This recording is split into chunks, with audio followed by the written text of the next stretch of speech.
Hello વિદ્યાર્થી મિત્રો, હું વિશ્વા સાંગાણી. મજામાં ને?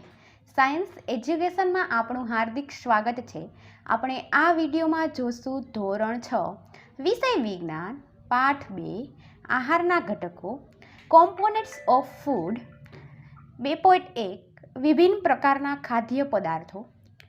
એમાં જોઈએ પ્રવૃત્તિ 2.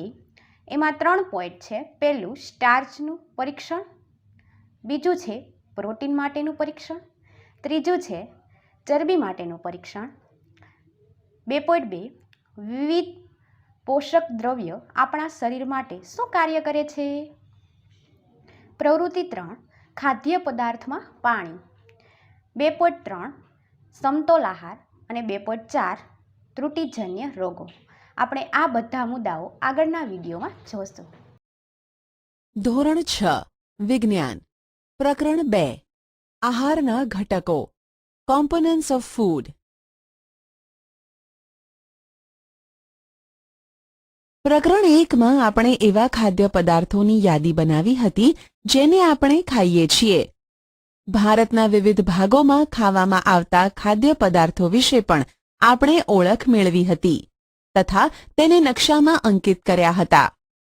ખોરાકમાં રોટલી, દાળ અને રીંગણનું શાક હોઈ શકે છે. આ ઉપરાંત ભાત, સંભાર તથા ભીંડા હોઈ શકે છે. તેનાથી વિશેષ અન્ય ભોજનમાં ઇડલી, માછલી તથા શાકભાજી હોઈ શકે છે. પ્રવૃત્તિ 1. ખરેખર આપણા આહારમાં અનાજની બનેલી ઓછામાં ઓછી એક વસ્તુ તો હોય છે. બીજા ખાદ્ય પદાર્થોમાં દાળ અથવા માંસની કોઈ વાનગી તથા શાકભાજી હોઈ શકે છે. તેમાં દહીં, છાશ તથા અથાણું પણ સામેલ થઈ શકે છે. વિવિધ ક્ષેત્રોના આહારના કેટલાક ઉદાહરણો કોષ્ટક 2.1માં આપવામાં આવ્યા છે. પ્રકરણ 1માં દર્શાવેલ પ્રવૃત્તિ 2માં તમે દર્શાવેલ ખોરાકને પસંદ કરી આ યાદીમાં કેટલાક અન્ય ખોરાકને ઉમેરો તથા તેની કોષ્ટક 2.1 મુજબ યાદી બનાવો. ક્યારેક આપણે આપણા ભોજનમાં વિવિધ પ્રકારનો ખોરાક લઈ શકતા નથી. જ્યારે આપણે પ્રવાસ પર નીકળ્યા હોઈએ ત્યારે આપણે તે જ ખાઈ લઈએ છીએ જે રસ્તામાં ઉપલબ્ધ હોય. આપણામાંથી કેટલાક માટે તે શક્ય નથી હોતું કે તે આ બધા ખોરાકની વાનગી પ્રત્યેક સમયે ખાઈ શકે. આહારમાં વિવિધ ખાદ્ય પદાર્થોના આ પ્રકારના વર્ગીકરણનું કોઈ કારણ હોવું જોઈએ. શું તમે માનો છો કે આપણા શરીરને વિશિષ્ટ ઉદ્દેશ માટે વિવિધ પ્રકારના ભોજનની આવશ્યકતા હોય છે? વિભિન્ન પ્રકારના ખાદ્ય પદાર્થોમાં શું હોય છે? What do different food items contain? આપણે જાણીએ છીએ કે દરેક ખોરાકની વાનગી એક અથવા વધારે પ્રકારની સામગ્રી ઘટકોથી બને છે કે જે આપણને વનસ્પતિ અથવા પ્રાણીઓમાંથી મળે છે. આપણા આહારમાં શરીર માટે જરૂરી કેટલાક આવશ્યક ઘટકો હોય છે જેને પોષક દ્રવ્યો કહે છે. આપણા આહારના મુખ્ય પોષક દ્રવ્યો કાર્બોદિત, પ્રોટીન, ચરબી, વિટામિન તથા ખનિજ ક્ષારો છે.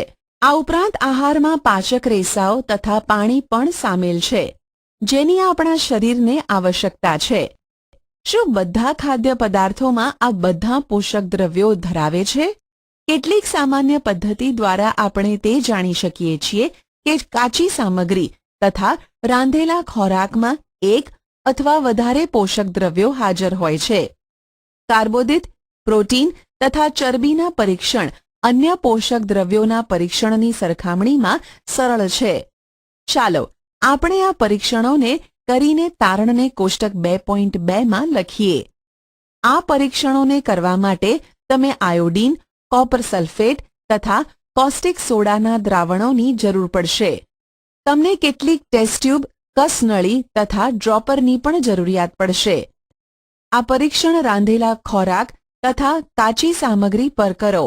આ પરીક્ષણોથી મળેલ તારણોને કોષ્ટક 2.2માં લખી શકો છો.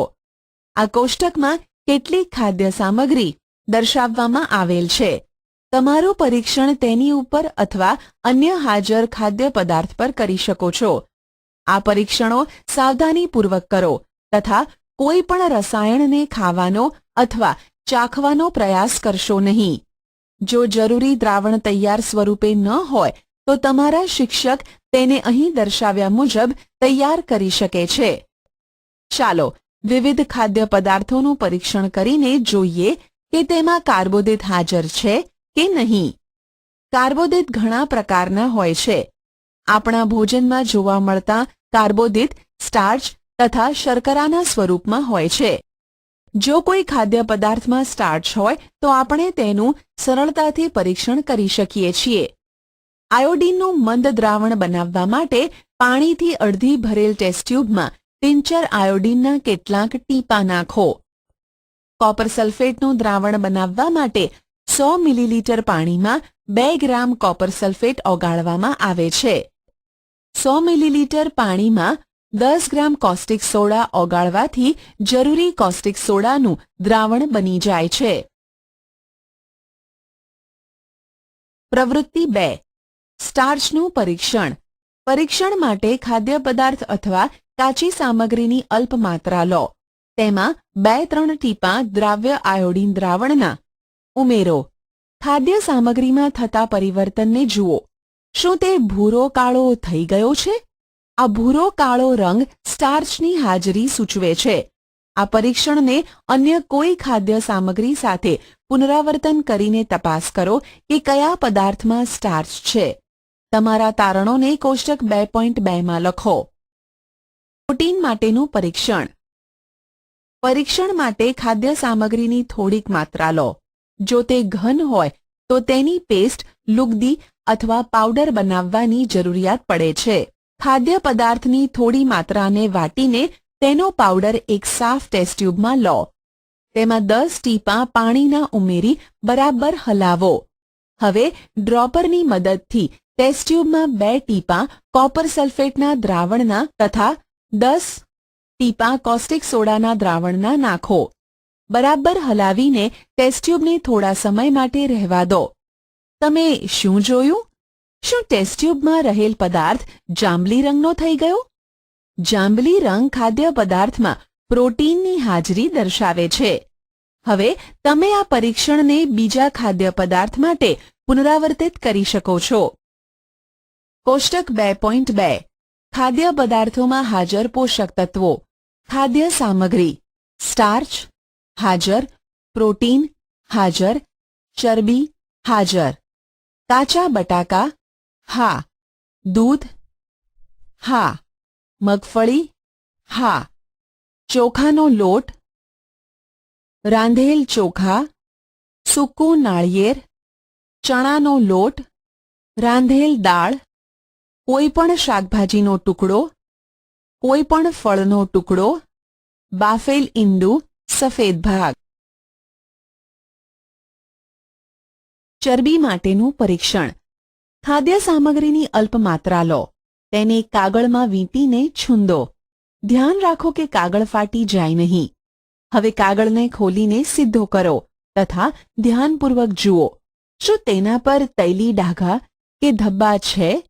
કાગળને પ્રકાશની સામે લાવો. શું તમને ધબ્બામાંથી પસાર થઈને આવતો ધૂંધળો પ્રકાશ દેખાય છે? કાગળ પર તેલના ડાઘા, લિપિડ, ચરબીની હાજરી સૂચવે છે.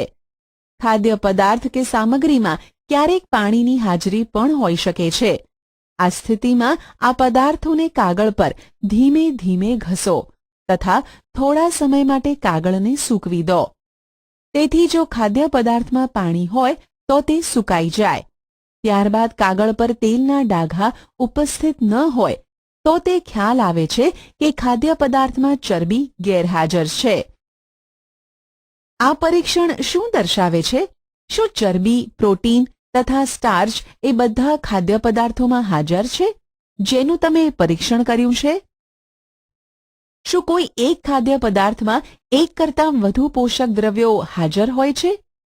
શું તમને કોઈ એવો ખાદ્ય પદાર્થ મળ્યો કે જેમાં આમાંથી કોઈ પણ પોષક દ્રવ્ય હાજર ન હોય? આપણે 3 પોષક દ્રવ્યો કાર્બોદિત, પ્રોટીન તથા ચરબી માટે ખાદ્ય પદાર્થોનું પરીક્ષણ કર્યું. વિટામિન તથા ખનિજ ક્ષાર જેવા અન્ય પોષક દ્રવ્યો પણ આપણા વિભિન્ન ખાદ્ય પદાર્થોમાં હાજર હોય છે. આ બધા પોષક દ્રવ્યોની આપણને શા માટે આવશ્યકતા રહેલી છે? વિવિધ પોષક દ્રવ્યો આપણા શરીર માટે શું કાર્ય કરે છે? What do various nutrients do for our body? કાર્બોદિત મુખ્યત્વે આપણા શરીરને શક્તિ પ્રદાન કરે છે.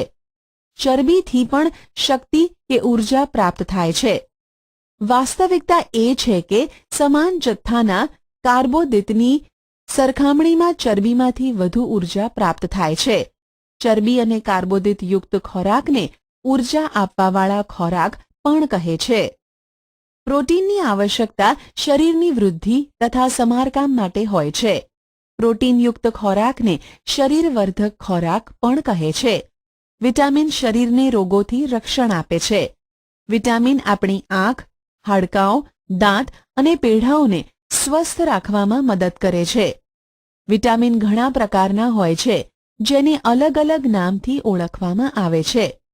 તેમાંથી કેટલાક vitamin A, vitamin C, vitamin D, vitamin E અને વિટામિન કેના નામથી ઓળખવામાં આવે છે.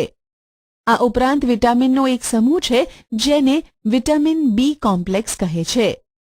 આપણા શરીરને વિટામિનોની અલ્પ માત્રામાં આવશ્યકતા રહેલી હોય છે. વિટામિન એ આંખો તથા ત્વચાને તંદુરસ્ત રાખે છે. વિટામિન સી ઘણા બધા રોગોની સામે લડત આપવામાં મદદ કરે છે. વિટામિન ડી આપણા હાડકાં તથા દાંત માટે કેલ્શિયમનો ઉપયોગ કરવામાં આપણા શરીરની મદદ કરે છે. વિવિધ વિટામિનથી ભરપૂર ખોરાક આકૃતિ 2.6 થી આકૃતિ 2.9 દર્શાવેલ છે. આપણું શરીર પણ સૂર્યના પ્રકાશની હાજરીમાં વિટામિન ડી બનાવે છે. આપણા શરીરને ખનિજ ક્ષારોની અલ્પ માત્રામાં આવશ્યકતા હોય છે. શરીરના યોગ્ય વિકાસ તથા સારા સ્વાસ્થ્ય માટે પ્રત્યેક ખનિજ ક્ષાર આવશ્યક છે. વિવિધ ખનિજ ક્ષારોના કેટલાક સ્ત્રોતો આકૃતિ 2.10 દર્શાવેલ છે. મુખ્યત્વે ખાદ્ય પદાર્થોમાં 1 થી વધુ પોષક દ્રવ્યો હોય છે. તમે પણ કોષ્ટક 2.2 તારણોને લગતા સમયે આ બાબત પર અવશ્ય ધ્યાન આપ્યું હશે. છતાં પણ કોઈ કાચી સામગ્રીમાં એક નિશ્ચિત પોષક દ્રવ્યની માત્રા બીજા પોષક દ્રવ્યની માત્રાથી વધારે હોય છે. ઉદાહરણ તરીકે ચોખામાં કાર્બોદિતની માત્રા બીજા પોષક દ્રવ્ય કરતાં અત્યંત વધારે હોય છે. આથી એવું કહી શકીએ કે ચોખા એ કાર્બોદિત સમૃદ્ધ ખોરાક છે. આ પોષક દ્રવ્યો ઉપરાંત આપણા શરીરને પાચક રેસા તથા પાણીની પણ આવશ્યકતા હોય છે. પાચક રેસા વૃક્ષાંશના નામે ઓળખાય છે. આપણા ખોરાકમાં વૃક્ષાંશ રેસાની પૂર્તતા વનસ્પતિ ઉત્પાદનોમાંથી થાય છે. વૃક્ષાંશના મુખ્ય સ્ત્રોતો અનાજ, દાળ, બટાટા, તાજા ફળો અને શાકભાજી છે. વૃક્ષાંશ આપણા શરીરને કોઈ પણ પોષક દ્રવ્ય પ્રદાન કરતા નથી. છતાં પણ તે આપણા ભોજનનો આવશ્યક ઘટક છે અને તેના જથ્થાને વધારી દેવો જોઈએ. રેસાઓ અપાચિત ખોરાકને આપણા શરીરમાંથી બહાર કાઢવામાં મદદ કરે છે. પાણી આહારમાં રહેલા પોષક દ્રવ્યોનું શોષણ કરવામાં આપણા શરીરને મદદ કરે છે. તે કેટલાક નકામા પદાર્થો જેવા કે મૂત્ર તથા પરસેવાને શરીરમાંથી બહાર કાઢવામાં પણ મદદ કરે છે. સામાન્ય રીતે આપણા શરીરને જેટલા પાણીની જરૂરિયાત છે તે પાણી આપણને એ દ્રવ્યોમાંથી પ્રાપ્ત થાય છે જેને આપણે પ્રવાહી સ્વરૂપે લઈએ છીએ, જેમ કે પાણી, દૂધ, ચા વગેરે. આ ઉપરાંત આપણે જે ખોરાક રાંધીએ છીએ તેમાં પણ પાણીનો ઉપયોગ કરીએ છીએ. ચાલો જોઈએ કે કોઈ અન્ય સ્ત્રોત આપણા શરીરને પાણી પ્રદાન કરે છે કે નહીં. પ્રવૃત્તિ 3. એક ટામેટું અથવા લીંબુ જેવું કોઈ ફળ લઈ તેને નાના નાના ટુકડામાં કાપી નાખો. શું આવું કરતી વખતે તમારા હાથ ભીના થાય છે? જ્યારે પણ તમારા ઘરમાં ફળ અથવા શાકભાજીને કાપવા, છોલવા તથા પીસવામાં આવે ત્યારે ધ્યાનપૂર્વક તેનું નિરીક્ષણ કરો. શું તમને એવા તાજા ફળ કે શાકભાજી વિશે ખ્યાલ છે કે જેમાં પાણીની માત્રા નથી હોતી? આપણે જોઈએ છીએ કે કેટલાક ખાદ્ય પદાર્થમાં પાણી હોય છે. કેટલાક અંશે આપણા શરીરની પાણીની જરૂરિયાત આવા જ પાણીથી પૂર્ણ થઈ જાય છે. આ ઉપરાંત કેટલાક ખાદ્ય પદાર્થોને રાંધતી વખતે પણ તેમાં પાણી નાખીએ છીએ. સમતોલ આહાર, બેલેન્સ્ડ ડાયટ. સામાન્ય રીતે સમગ્ર દિવસ દરમિયાન આપણે જે પણ ખાઈએ છીએ તેને આહાર કહેવાય છે. આપણા શરીરની વૃદ્ધિ અને સારા સ્વાસ્થ્યને બનાવી રાખવા માટે આપણા આહારમાં એ બધા જ પોષક દ્રવ્યો આવશ્યક માત્રામાં હોવા જોઈએ, જેની આપણા શરીરને આવશ્યકતા છે. કોઈ પણ પોષક દ્રવ્ય જરૂરિયાતથી વધારે ન હોવું જોઈએ કે ઓછું ન હોવું જોઈએ. આપણા આહારમાં પર્યાપ્ત માત્રામાં રેસાઓ તથા પાણી પણ હોવા જોઈએ. આ પ્રકારના આહારને સમતોલ આહાર કહે છે. શું તમે વિચારો છો કે પ્રત્યેક વય જૂથના માણસોને એક જ પ્રકારના આહારની આવશ્યકતા હોય છે? શું તમે એવું પણ વિચારો છો કે આપણો સમતોલ આહાર આપણા શારીરિક કાર્ય પર આધાર રાખે છે? એક અઠવાડિયા સુધી તમે જે પણ ખાઓ છો તેનો એક ચાર્ટ તૈયાર કરો. તપાસ કરો કે પ્રતિદિન તમે જે ખાવ છો તેમાં બધા પોષક દ્રવ્યો હાજર છે.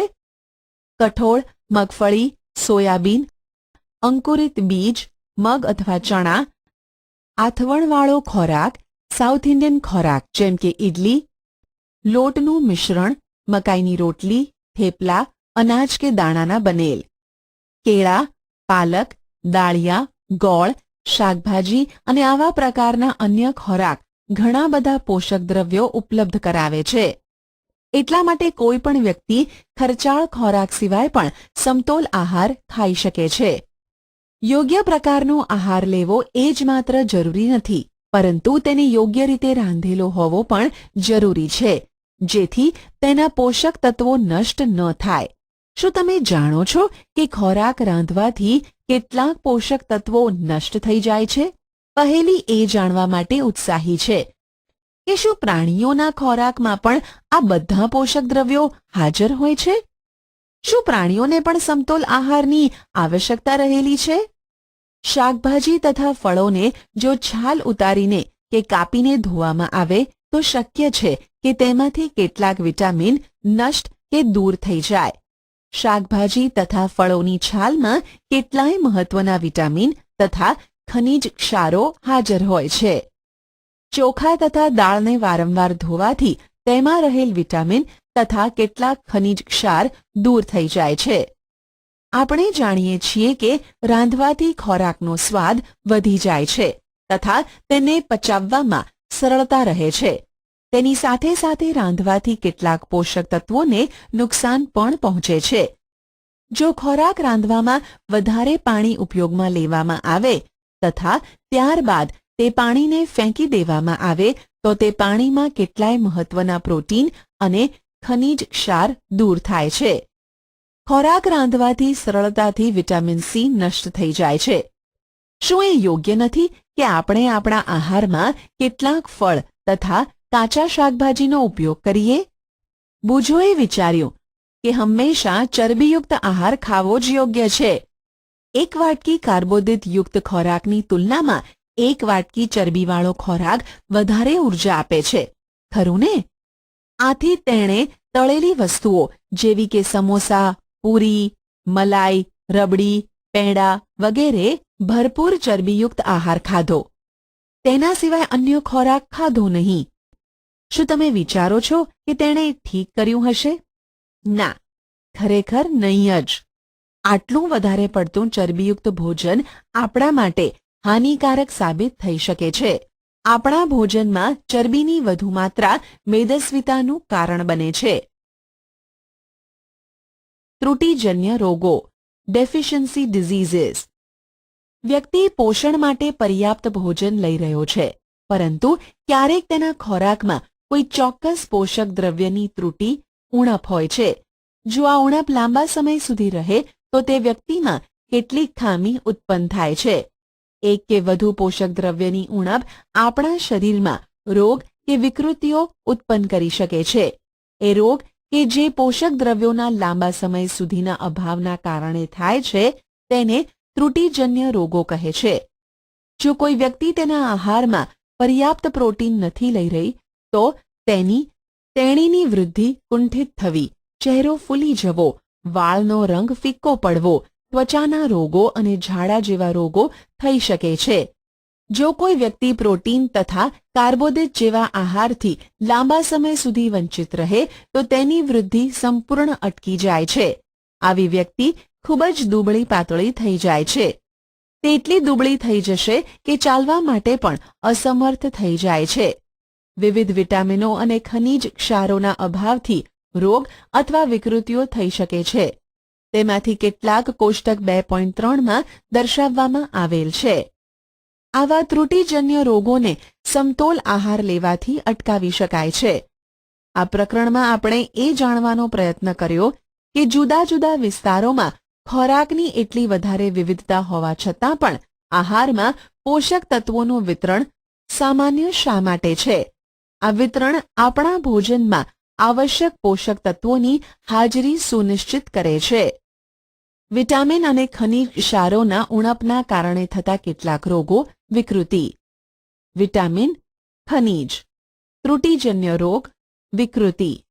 ચિહ્નો: વિટામિન એ, દ્રષ્ટિહીનતા, રતાંધળાપણું. નબળી દ્રષ્ટિ, રાત્રે ઓછું દેખાવું, ક્યારેક સંપૂર્ણપણે દેખાતું બંધ થઈ જવું. વિટામિન B1, બેરી, નબળા સ્નાયુઓ તથા કામ કરવા માટે ઓછી શક્તિ. વિટામિન સી, સ્કર્વી, પેઢામાંથી લોહી નીકળવું, ઘામાં રૂજ આવવા માટે વધુ સમય લાગે. વિટામિન ડી, રિકેટ્સ, સુક્તાન, હાડકાંઓનું નાજુક બનીને વળી જવું. કેલ્શિયમ, હાડકાં અને દાંતનો કહેવાટ, નબળા હાડકાં અને દાંતમાં સડો થવો.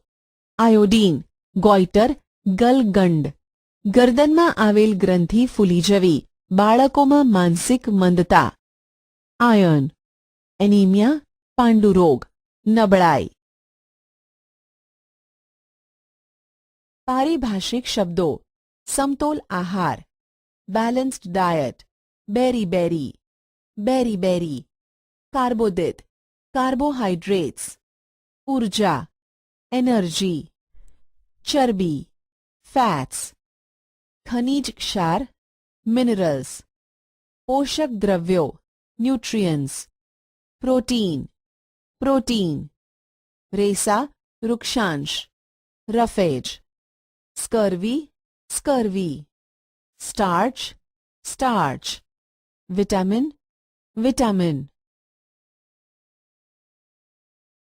આશા છે કે તમને આ ઈ લર્નિંગ મોડ્યુલમાં મજા આવી હશે. આભાર. અને વિદ્યાર્થી મિત્રો, તમને વિડીયો પસંદ આવ્યો હોય તો લાઈક કરો અને તમારા મિત્ર સાથે વધુમાં વધુ શેર કરો અને ચેનલને સબસ્ક્રાઇબ કરો અને બાજુમાં રહેલું બેલ આઇકન દબાવો, જેથી કરી તમને મારા અવનવા વિડીયોની અપડેટ સૌથી પહેલા મળતી રહે.